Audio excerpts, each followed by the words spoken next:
Treći. Sad ide. Šta ide? Ajde, jer ga ubijte ka Škembera, ajde, ostavi momke, upropastili ste cijelu duplju. Šta si ti metra, ko si ti ovdje? Ko sam ja?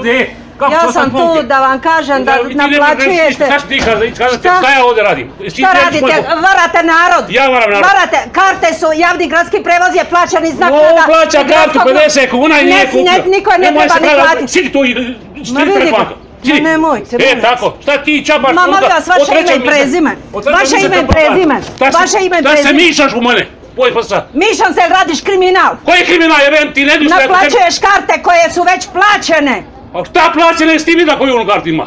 Ne razumiš, javni gradski prevoz je plaćen iz gradskog proračuna i naknada. Ma ko ti ti? To je, ja se razumijem. Stari sam kako ti je ime i prezime, reci? Ko si ti da ti ja te govorim? Reci, ja sam ja. Ti si niko i ništa. A ti si kriminal. Ja kriminal radim. Je, reci mi ime i prezime. Šta si ti napravila sad, pustaš malo ko si ti ovdje u autobus? Šta si ti? Ko sam ja, reću ti kasnije. Ne trebaš ti govoriti ništa. Reci koje ti je ime i prezime. Ne trebaš ti meni govoriti, ti ime i prezime. Ko si ti da ti meni pitaš? Ko si ti? Ovako.